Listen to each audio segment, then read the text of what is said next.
stuff on his first road trip of the year. Well, we're live, so why don't you tell everybody? I did.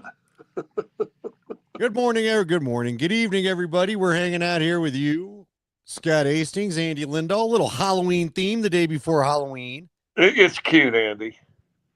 Well, they don't have a lot of options. I mean, we could go live if you could want to take a look at some stuff. I mean, we could put this pumpkin, but he's in your face. There you go. The skeleton's supposed to dance, but he doesn't dance, I guess. So you ain't gonna worry about that. So we went with this, or we could do spooky frame, a candy banner. So we'll just go with this. So there you go. So there it is for everybody to see. So tired that you just got? Let me just get spacey and goof and play with stuff. That I did what? Did you just get? Are you so tired that you just got goofy and spaced? And no, I wanted us to put this on. I meant to do it. I got this thing set up early. So what I forgot to tell you, and welcome everybody that was watching DMAC and Coach, they already had theirs ready to go. So we had to go until 9:15 because they were 8:30. Because Thursday's their day. Wednesday's supposed to be our day, but you had a Nuggets game. Yep. So we should talk about that Nuggets game. I want to talk a little Halloween. I want to have a little fun. But again, look, man, and I know you talked a little bit about it on your way there. I dropped it. I felt like when you tried to tell the fellas today on your show, because I know you mentioned it to me last night when we chatted, 48 buckets, 40 assists. I mean, I don't know if it always lands with people. That means, what is that, 90% of your buckets were assisted? That's not guys dribbling and trying to find their own shot all the time, you know? Yeah, you guys had a debate on your show the other day about old basketball versus new basketball and blah, blah, blah, blah. And I disagree with Nate a little bit, but I'm not as big of an analytic guy as he is. Sitting here watching a game where both teams shoot 63s. No, I'm with you. You know, but watching a game where you're seeing 48 baskets made, you know, and they're assisted 40 times. That means the ball's moving. They're being unselfish, and they're playing kind of the way that James Naismith, I think, envisioned the game being playing, right? 5 guys on 5 guys, not 1 guy on 4 or 1 guy on 5. And I've not seen that. I've not seen that. I don't think I've ever seen in the NBA a 29-2 run. That's almost impossible to do. I did coach an AAU game, and we got down to start the game 28-0, and before we scored our first bucket, it was 28-0, and we finally scored. And then when we lost the game the night, we kept it even after that because we lost by 28. That was like our victory. I'm coaching, right? We're keeping it here, right? That was the whole thing we were coaching for, was not to get beat by 40 or 50, and so. We got down 28-0. We ended up losing at the end of the game by 28 points. So there you go. That was like a moral victory. Our kids were like jumping up and down. We thought we achieved something. Well, you got to make chicken salad out of chicken bleep sometimes, right? But yeah, look, man, this bench is everything is advertised. What I think is amazing about all this is they're still, for those that wonder, Scotty, where are you? Where are they playing tomorrow? Portland. You're in Portland, Oregon. Yeah. All right. Just went out and had dinner with Chris Marlowe. He and I had dinner. Came back up here. Got a little poop in. It's perfect evening. Well, man. That's great. You're all ready to go. You're lube. I'm glad to know that all the everything's working. I got my PJs on. Look at that. Brought my PJs with me. Did you bring that Guinness hat with you from the post-game show last night?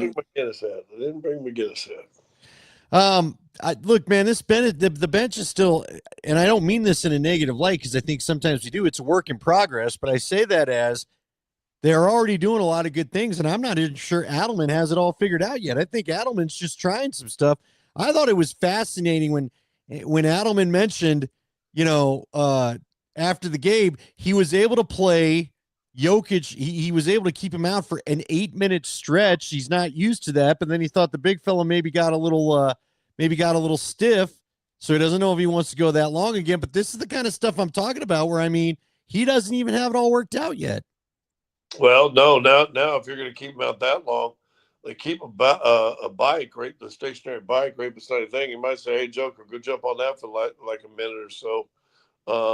but he did look stiff when he went back in. The whole first unit kind of came back in. I mean, the second unit built up an 18-point lead, and then New Orleans went on a 12-0 run right before half, cut it to 6, and then the starters went, "No, that ain't who we are," and they kind of went a little nutsy the next 6 minutes, but in the third quarter. But no, man, it's good. I'm not sure that when this thing gets said and done and everybody kind of gets their groove, this is still the start of the season.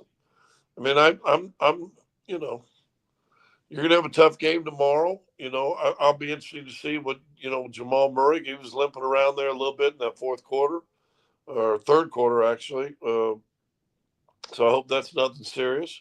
But these guys have been playing well. They had a good win the other day. Beat somebody, Clippers or somebody beat them pretty good up here. So and it's always been a tough place to play. So, but if you can start off, listen, I've said this every year. I don't judge a team till about 20 games.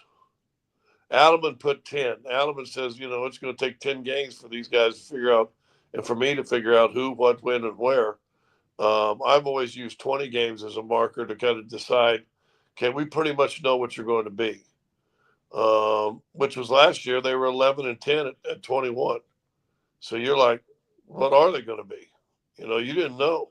And even though they finished the way they finished, 150 games, it still felt like 11-10, like a grind season all year long. If we're being real honest, and we know the aftermath of the firing and all that different stuff, but in hindsight, Andy, you and I, we do that for a living, basically, hindsight of a game just played or a season just played. That felt like a grind season when you look back on it. All right, since you're bringing that up, let's dig into a comment that I thought you made.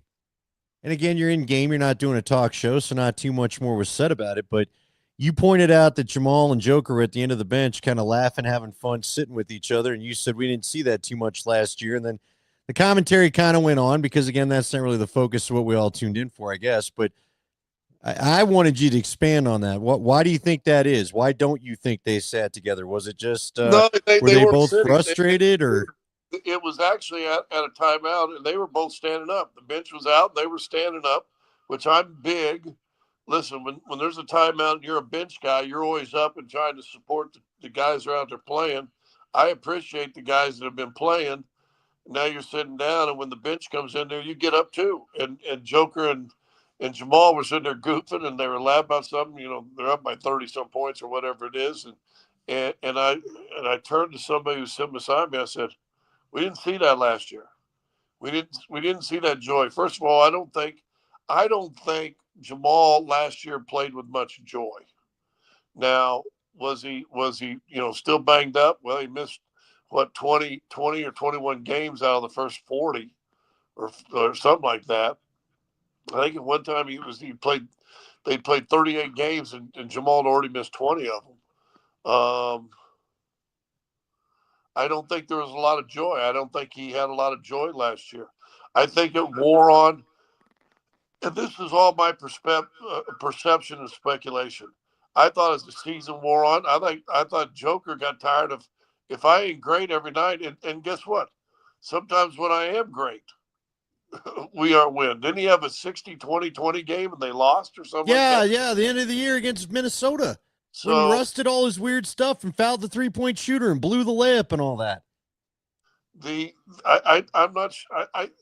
I almost feel like, listen, I think Joker is one of the more cerebral players in history. Forget the Nuggets. It's by far the Nuggets. I mean, there's not been a better player for the Nuggets. And you've got Hall of Famers. You got guys up in the rafters, and someday I think Melo will go up there, and he probably should. Um, he's better than all of them. I mean, so let's just get that right. If he doesn't play another down, he's better than all of them. I think he just I think it wore on him because if he ain't great, they ain't got a shot, and if he is great, they still might lose. And again, how many guys in the history of the world have had 60 points, 20 rebounds, 20 assists? Not many. Not many. Not sure any others. And then you lose that game. Come on, man. Yeah. That ain't supposed to happen. So I think the season grinded on him a little bit. Now, listen, he probably should have been the MVP, but you got a guy that had a really, really, really, really good year and shot 1,000 more free throws than Joker did, but his team won the championship, so you can't argue with Shea Gilgeous. But I think the season grinded on him too, and to me, when I looked up and saw that, I know we were sitting there in the middle of Game 3, or Game 4, I guess it was. I'm like, they're already having fun. I didn't see that fun last year at all. No, I think a lot of us could agree with it. Everything felt hard. Everything felt to grind. Look, man, what you're describing is what I felt with the Broncos in 2015 with their offense. And even though they won a championship, that offense, it wasn't until the playoffs or they just accepted this is what we are and we're just going to go get it and try to get a Super Bowl. They did not enjoy things together. The defense had a lot of fun, right? Offense didn't. Look, I'm just excited about it. So Marie asked the question, and I think it's fair. Is Val really happy here? Marie, he did say in the locker room, he said winning basketball is fun, and I enjoyed it. There was a cut on the DNVR website if you just want to go and get a look at it, where he talked to the reporters, and he said, yeah, getting up and down is fun. I'm sure he had fun playing. And I don't know. Joker and Val together, I don't know if it'll be a thing or not, or if they're too redundant or whatever, but I'm not even sure we've seen the full role Val can play for him. We've seen Bruce. Bruce looks like kind of a little bit the same old Bruce Brown that we had before, which you reminded everybody for the season. Now, remember Bruce Brown, a lot of the scoring and the going off went off in the playoffs. Bruce Brown, what he's doing right now is kind of what Bruce Brown his first time around was here. A little bit. Bruce Brown, the year they won, it averaged a little over 9 points a game in the regular season, and I think it was 12 in the postseason. And you and I have talked about it a lot.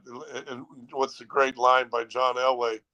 You make your fortune in the regular season, but you make your fame in the postseason. And I'll tell you right now, Aaron Gordon's one of the guys, but I'm not sure Bruce Brown. If you heard the introductions on opening night, Bruce Brown was just as loud as everybody else on that team. Gordon and Joker and Murray.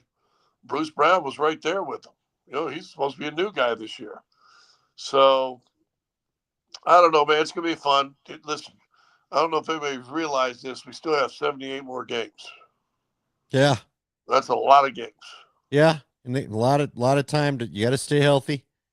Yep. But we're gonna have the Emirates Cup, and we're gonna have the All-Star break, and that crap starts tomorrow, doesn't it? Yeah, we're gonna have all these things going on. We're gonna have, Peacock trying to figure out how to not blur up the screen when they produce shows. ESPN's gonna have to keep holding their breath and let Shaq and those guys be funny. And then you got Amazon. Then Amazon, get on the app. Don't watch anything else during the breaks. Just stay captive audience. You know what? Here's what I got. I finally realized. You know why I got a problem with like tonight? First of all, what a horrible game on NFL on Thursday night tonight. It's amazing how bad the Dolphins are. Yeah. Does McDaniel survive the evening? No. Would you be surprised if he's fired by tomorrow? No. This is when you do it. This is when you do it because you got extra time now that they played a Thursday night game. So, no, and look, the NFL's got a problem too. Early on, here's my problem, especially as the gambling stuff's going to get more and more intense. And obviously, you're in Portland, and we all know what's going on there with Chauncey and everything, and it sucks if you're a Denver person. But honestly, there was a play tonight where they hit a big play. It was like 14-3 or 14-6. And Miami hit a big pass that would have got him like at the 5 or something, okay? Big pass play gets called back because the refs didn't see it right, thought that the back had leg whipped somebody, a defensive end coming in and all that. And as it turns out, he didn't. The back slipped. But that's not something you can review, and that's not something that they can go help, and that's, you know what I mean? And you blow this call, and you completely screw, because again, the Dolphins aren't very good, but they're even worse when every little stupid momentum play they get gets called back by a wrong call. Yeah. A wrong call. You can't have it. You got a chance if you can punch it in to tie the game. Yeah, and then maybe you feel a little something about yourself. And then maybe Baltimore's not so sure about themselves. You know what I mean? And I'm not saying that it would have led to the win, but I can tell you this, it'd have been a hell of a lot better game possibly. Again, I cannot believe how bad the Dolphins are. I cannot believe that that's the coach and the team that put 70 on the Broncos with that quarterback. Remember, A-Chain, their running back, was a pretty big part of that thing too that day. Yeah. And somehow they're just an absolute mess. Yeah, Chris and I went to have dinner. We're sitting there watching the game while we're eating, and there was one of the running plays, one of the ones where the running back gets hit about a yard deep in the thing, and they just basically walk him back, never take him to the ground.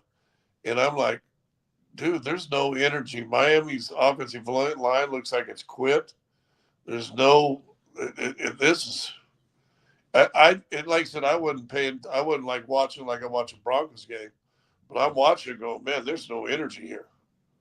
And that makes a difference, man. I mean, I'm telling you, when the team doesn't have any energy, how do you have energy as a fan base watching it? I can't believe anybody showed up to that thing because Miami's known not to support their teams. It looks like some people actually try to show up for this thing, and it was brutal. How big do you think this Bronco game is this weekend? Because it's funny, Scotty, you know, the boys had on your show, they had on a reporter or a talk show host, I guess I should say, from Houston. And then we had on John McClain, Leggy's buddy. And everybody keeps driving home the point that the only wins that the Texans have gotten are against bad teams, basically. So even the people that cover them there don't seem to think that they're a very good team. The guy that was on your show talked about how bad in particular the left guards are. They're rotating 2 left guards because they're both terrible. So none of it is good for anybody. But and then the defense. So I can't figure out if I think they're about to go up against a great defense or not. You know what I mean? Let me ask you this. And they're different teams and everything else. So I mean, take it with what it is. But what was Broncos' record last year when they went into Tampa Bay? It's a great question. I don't remember. I think it was 2-4 because I think they got off to the 1-4 start, if you remember. And then I think they beat somebody, and it was either maybe they were 1-4 and that made them 2-4. I can't remember. I thought they were either 2-4 or 3-4. I think they might have been 2-4.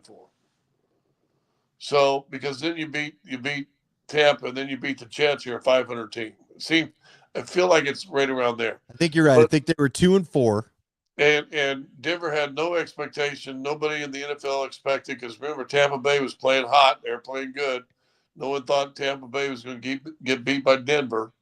I feel like this is a setup. I think this is a bigger game for Houston than for us, because I think if Houston can win this game, I think it turns the season around. And people may or may not want to hear it. There are moments like that in every season. NBA, go back to year the Nuggets won the championship, and Murray had a slow start, wasn't playing good, and it was in Portland, where we're at right now.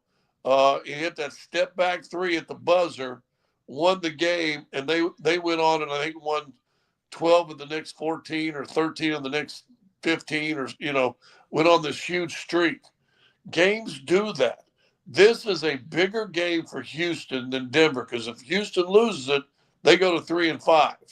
And they're not catching Indy at that point. Yeah, and Indy ain't slowing down right now. You win the game, you're 500. You're right in it. Here we go. We got 9 games.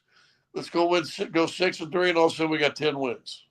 I still don't think you can win that division with 10, but you'll probably get the playoffs. Denver, same thing. Denver wins this game 7-2. You're starting to make a statement.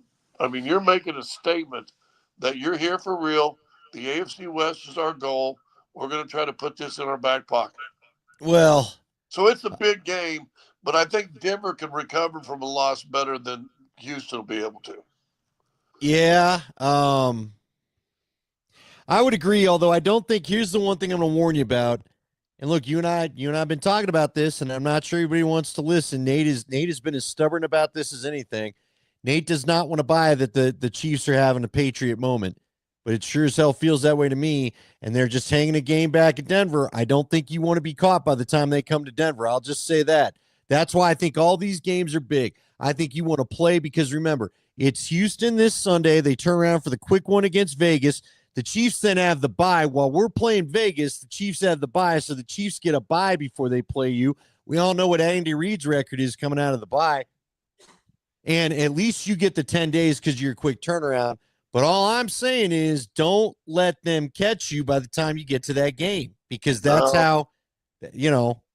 Yeah, and that Raider game scares me too, because you want to talk about the ideal formulation of a trap game. Oh, yeah. Playing a bad team on a short week, see, yeah, But see, here's what I give Sean credit for. Sean's been good about them whooping the bad teams, if you will, right? He doesn't usually let them. It's the Houston game that kind of scares me because I'm not so sure what they are. They might be a good team. We don't know. Now, again, I don't take too much of what they did against San Francisco because D'Amico Ryans knows that system inside and out after coaching with Kyle. So I think he knows all the cues to give. I just think, to your point, I do think it means more to Houston, but I think this is interesting for Denver. Like, again, this one could bite you this weekend. And if the Chiefs go and win, and who they have, I think they got another sorry opponent.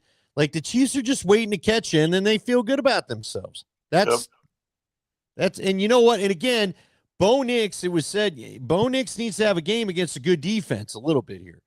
I mean, again, it's great that I still can't even explain the comeback against the Giants. I really can't. That's going to be one of the most memorable, legendary things of this modern era of Bronco football. But you did last week don't make no mistake about it. Chad Brown's exact quote to us was the Broncos would have had more trouble running plays against air than they did against the Dallas Cowboys. That's how bad he thought that Cowboy defense was.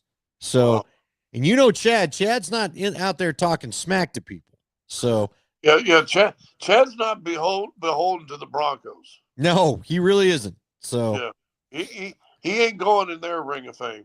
No, he ain't worried about going in their Ring of Fame. Hey, all right, so Marty Necas gets the deal. I think I'm happy about it. Like, I feel pretty good. I like that. You know what I mean? There's a small part of me. Here's the thing. I'm happy about it, but Leggy sent me a little note, and I meant to mention it to Nate. Do you realize the ESPN did a list of the top 50 young players, and not a single Av was on it? Wow. So, and again, you say, wow. Now, part of that's because they've traded these guys away. Listen, they've now officially entered that Rob Blake, you had Bork for a year and a half, Rob Blake, like that second part of the equation for the old original Cup team, where you've traded away all your good players, Robin Regier, and there was another defenseman, Sammy Paulson. Like, you've given away some of your guys that would go on to be good players for other teams, and now you got to make it. You got to make it count. You got to make it happen. You know what I mean? Yeah. And so I'm not upset that they got all these guys locked down, but you've got to have a cup in the next 2 years. And I mean, I don't know what the future holds. You've got to get some stuff done now. Well, let me ask this. So they're considering McCarr's an old guy just because he's been here a little bit? I think the prospects and stuff. I think they're talking about prospects. Like Connor Bedard's now more the young guy, and even he's 3 years in. Well, how old's McCarr? Like 24? Oh, I don't know, Scotty. I mean, the guy's been you got to remember, he's been a part of 3 or 4 playoff runs already. Well, he came in as a college guy, right? Right. So he might be 26, 27. Boy, doesn't that sound like he's been here forever if he's that old? Yeah, it's a crazy thing about, remember, it's not like Gabe's ancient, but Gabe's older. Well, McCarr, good for you. McCarr's 27, according to AI. Well, that right there is amazing to me. Just like Joker turns 30 this year. McKinnon's 30. McCarr's 27. Yeah, they don't have young guys. How old's Necas? Necas is younger. I believe Necas, remember, he was looking for his kind of the first big bump in the contract, if you will. He was a $6 million guy that's not going to double up his money, basically. So, now, again, I know some people were kind of upset, because they're like, well, why didn't you just give the money to Miko? I'll give it the quick explanation. I tell everybody to seek out seek out the cut of John Michael Lyles on Spittin' Chicklets earlier this week. And Lyles, and he admits, he says, look, I got this from the Avs side, and he wouldn't give the specific number, but Lyles said, as I understand it, Rantanen kept asking for a number higher than 12. He may have settled on 12 in Dallas, but apparently the ask in both Colorado and Carolina was above the 12, and neither franchise was comfortable going to what that was. And so because of that, that's why Carolina traded it too. And for whatever reason, they just decided we'll stay in Dallas and we'll take the 12. Well, none of this matters if you win a cup. No, it really doesn't. You win a cup this year, next year, but you win a cup. None of this matters. The Mikko thing doesn't matter. If you don't, then that'll be a big question mark forever and ever. I will say this: Necas and McKinnon's line. Necas and McKinnon look like they should play together. I mean, they've been playing. Last year it looked awkward. In the postseason, it looked awkward. I don't think it looks awkward anymore. No, I don't disagree, but I think in the power play, I'm still kind of wondering. Although Olofsson the other night, with that lefty shot kind of has that same natural left-handed shot like Mikko had. He got a hat trick. If that continues to work that way, then I think you're going to be just fine. So, and you've said to me in our conversations that's what they need. They need a left-handed shooter. Well, yeah, because he's shooting towards the inside of the net. Again, that's something I can relate to in lacrosse. When you get stuck putting a right guy, when the right-handed shot is there, and it's not you're trying to you're shooting, but you're shooting to the outside. So my stick's outside. I'm outside the post. If I'm a lefty on that left side, when I'm shooting. Now my left-handed shot is onto the post. I'm shooting towards the post and in. From the right, I'm trying to force it back inside to get back into the right area, if you know what I'm saying. Yeah, no. And Mikko, if you remember, had that big bomb of the left shot. So I see that with soccer. In fact, Ellie scored a goal this past weekend, and I don't know if she's playing right wing at that time. She's usually a striker, but anyway, I think she was playing right wing. But anyway, she takes it right down the right side. It's the same thing as a right-hand stick or a right-hand lacrosse. Your angle is screwed. And I said, oh, she's too deep. And she took a shot, and I don't know how it went in. I mean, she had a window of like that, and it must have just hit it just perfect because it just scooted right past the goalie, hits the far post, and kicks in. Right? I mean, if she's a quarter of an inch this way, it kicks out. And that's what you're talking about. You're talking about the angle of the shot lessens if you're shooting that right side on the right to get it more inside. Yeah, and they got that now in Olofsson, and he made it paid off with his first career hat trick. Like now, he had a really weird stat line because somehow he scores 3 goals and he's a -1. It was super weird. McKinnon was the same way. McKinnon had. Did he have a goal? A goal and 2 assists.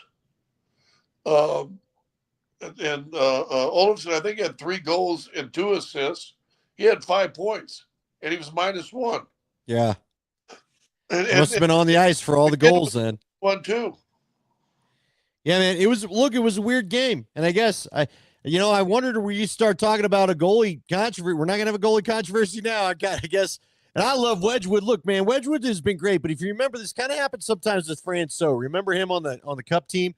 Francouz is a great backup goalie, and obviously you needed him during the playoffs. Yeah. Francouz was another guy where the longer they got to look at you, the more some of you started to see a little bit of why he was a backup and not always a number one. I agree and disagree. I think Wedgwood's better than Francouz. I think. I'm fine with that. Yeah, but I think Wedgwood is more of. What do you mean I've played 12 straight games? I've never played 12 straight games. Well, and you can throw in the guys have more film on you and all that stuff. And, hey, he's weak above the right shoulder or whatever. I get you on that. But I think also when you're a goalie, and especially if you've been backup most of your career, now all of a sudden you're playing 12 straight games. And they've already had this weekend because they go, is it tomorrow, 1 o'clock, and then Saturday, an earlier game too. I think it's already their 3rd pair of back-to-backs. So not only played this many games, you've already got a couple back-to-backs involved in there, don't you? You had a back-to-back last weekend. Yeah, well, and that's why they played minor. I think we're going to see Mackenzie Blackwood soon. And look, you paid him to be your guy. Um, I think also Wedgwood is 35 or something. So it is a good point about 12 straight games and you're 35 years old. That those legs don't feel the same as they did. Look, I love the guy. I hope he doesn't want to leave at any point. But look, I don't know. They're fun. I like what I'm seeing. The starts are already better. I know we've been frustrated with the power play, and I think it's fair to be, but they've only had one game that they didn't get points. It's tough to complain. It's so funny. We were running that promo that was like, the Avs are on a 4-game skid, and I'm like, but are they? They still got 4 points out of those, of the 4 games that we're talking about being a skid, they got at least 3 points out of them, I mean, I know you'd like to win him. You want to be better in overtime. You damn well want to be better in the shootout. But when you're getting points, you're getting points. But that was somebody on our show's take who said, doesn't it feel like more like a 4-game losing streak than So then tweet. And all of a sudden, Marky goes, oh, yeah, he's brilliant. Well, that's for you, Derek. Hey, we had an interesting end to your show today. So how'd that go? What'd you do? Yeah, we'll tell you later. Yeah, you can go listen to the podcast. All right, man. Of all the Zubu stops that you did, and I miss this we got to get back into some of the zoo part of this thing, but what was your favorite stop? If I were to ask you, or your kids were to ask you, or Ellie's kids were to say, Grandpa, we heard you used to go ghost hunting on your radio show. What's the first story you're telling? The first place that stuck with you? I can't remember. I don't remember. This was the Victor Hotel.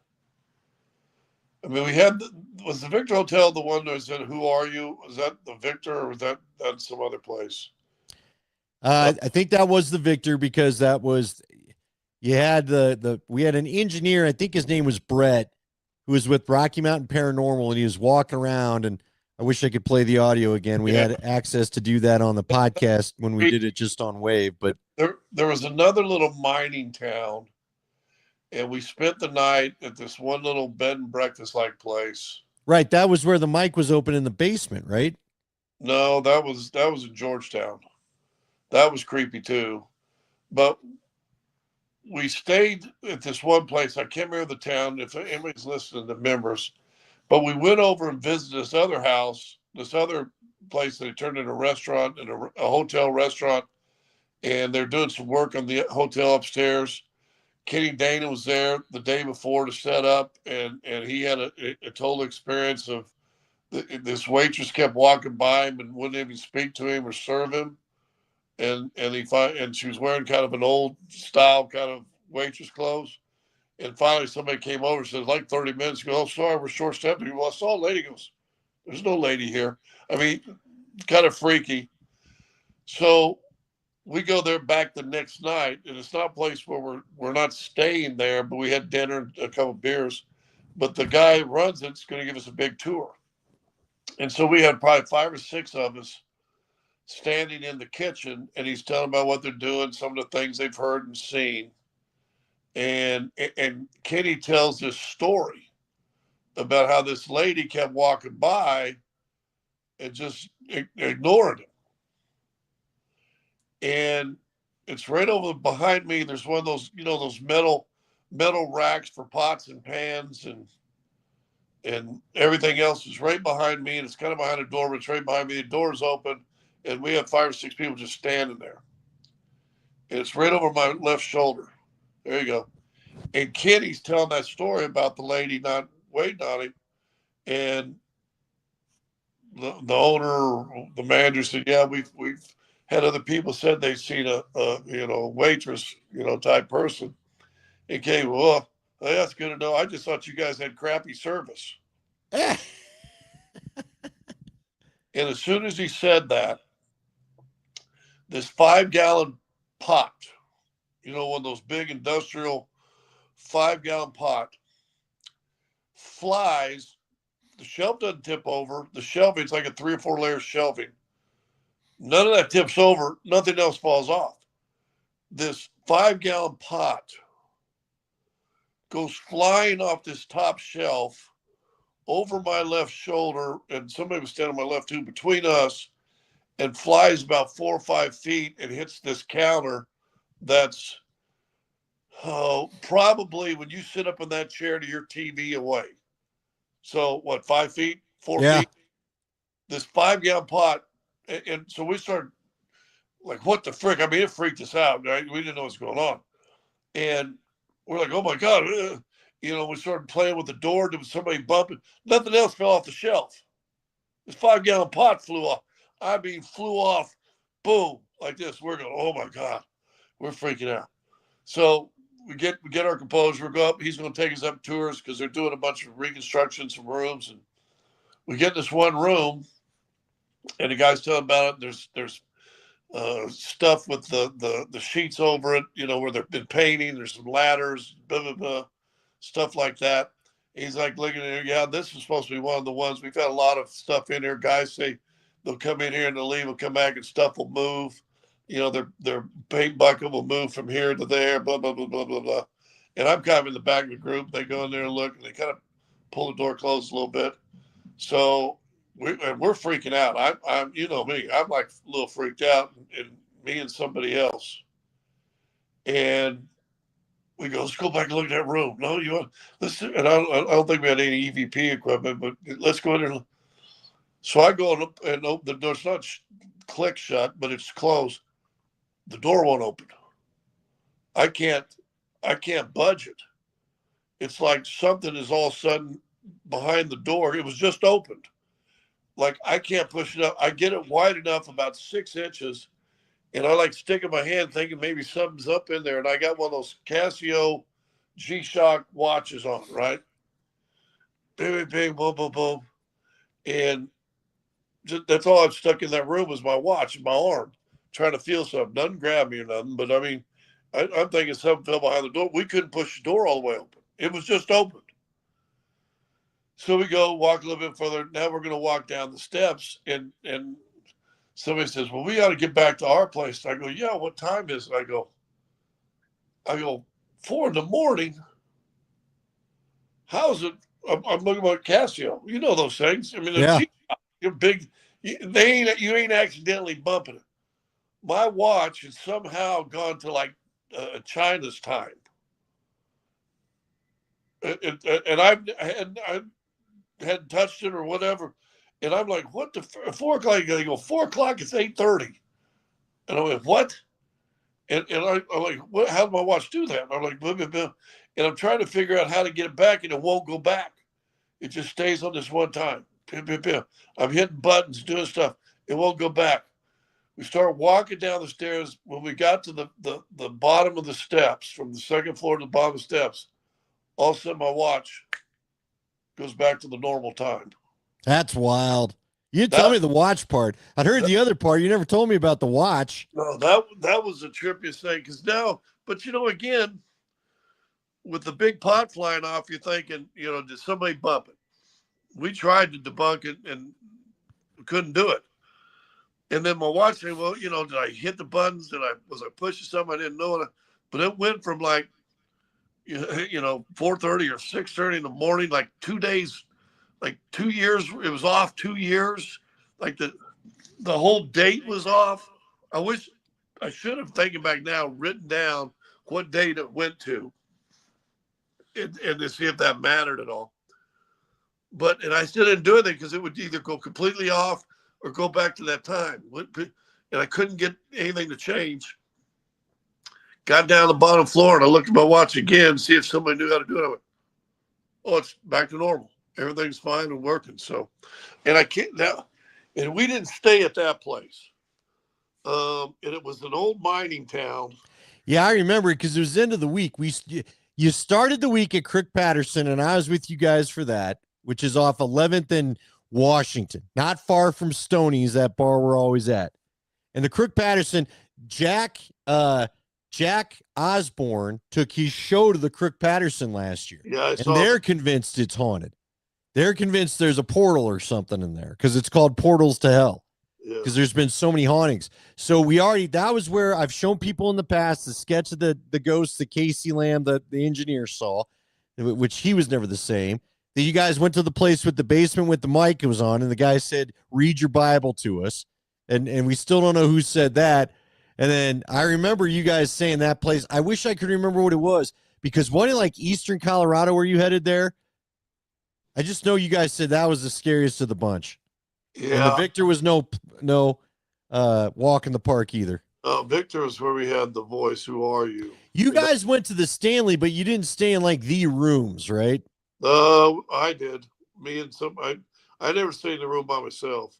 Me and somebody else. But I have to admit, man, I was so nervous at the Stanley. I may have had way too many beers that night because I wanted to go upstairs full out and get it over with. Yeah. Hey, I could see a ghost moving one sheet, but he wasn't moving all three of them sheets. He wasn't moving them three sheets in the wind that night. But I did get up in the middle of the night and had to pee. And I remember just, oh Lord, please don't let me see that. I don't want nothing.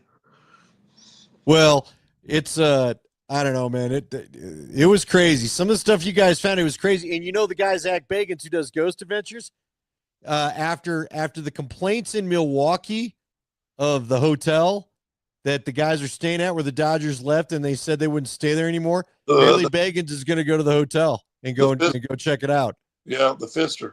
Yep, the Fister. Is that the one in Milwaukee? Yep, the Fister. We used to always stay there too, and our guys somebody got scared, and then the one in Oklahoma City they ought to look at too, the Scanlon or something like that, the Skirvin. Be fun to try to get him on, but I feel like Zach has been doing his too. I feel like Zach's messed up now. So, yeah. The Fister in Milwaukee is a cool hotel. All right. Well, happy Halloween, everybody. There's another one we used to stay at. No, it was the Fister. Oh, I thought there was one in Seattle. When we used to go to Seattle, we stayed in. Yeah, I wouldn't doubt that, man. That city wouldn't surprise me, especially all that water to fuel it, like they say. So. But so that one, I wish I could remember the town. But it's an old mining town, and it's set up on kind of a plateau, and it wasn't nothing around it really. But that was creepy. Well, we wish everybody a happy Halloween. Be safe tomorrow. Watch for the kiddos if you're out driving after dark. It's going to be cold. I'm kind of curious to see what tomorrow looks like because it's supposed to be in the 40s around the trick-or-treating time. My first Halloween after being traded here, and we were in Detroit. Detroit's cold.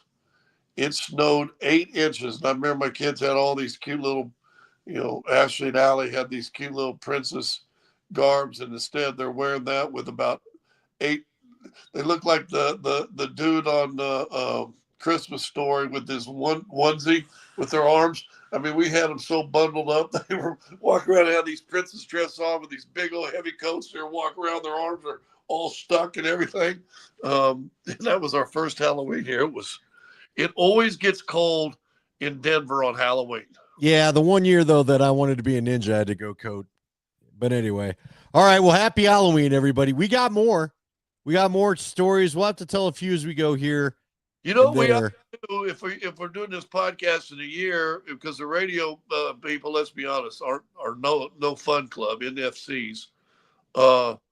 We ought to do a couple haunts and put it up on, do one live like this, do a podcast live from a haunted place. No, man, you know what? I'm happy. I'm in a good place, man. You guys went to the melting pot. Remember that? Didn't you do the melting pot with Peter Boyles one year? I thought you did. Boyles invited you, and you went to the melting pot, and an old speakeasy bar downtown with Peter. All right. Well, the melting pot's, I guess, super haunted. So I just think it's funny that you used to do, you do all these investigations, and now it's become like a whole industry, and Zach Bagans is worth $30 million, and that could have been you. It all started, you and I used to watch that show Fear on MTV, and that's kind of some of what got it going on. We were doing those ghost things probably almost as before anybody. Listen, If anybody wants to go to the Spotify page of what were we, the Zoo Boo Crew or the Zoo Crew redo, go find that on Spotify. I think it's still up. We did a great Halloween episode a few years back. I got plenty of ghost stories I could tell you guys. I felt like I'm the one that's always telling them, so we got a few of Scotty's. I miss doing Zoo Boo where we just let people call and do ghost stories, then we'd We give ought a to little have some way at the end of the show. people watch this, vote somehow, or leave a comment. Subscribe if you can.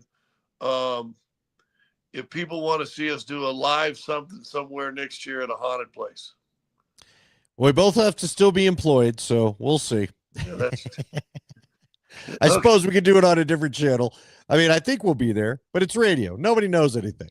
Yeah, there is that. Good point. There is that. All right, we're going to try to. Do you have a game next Wednesday? I didn't even look that far ahead. I know we got a Bronco game Thursday night. I think I do. I think we have a home game Wednesday.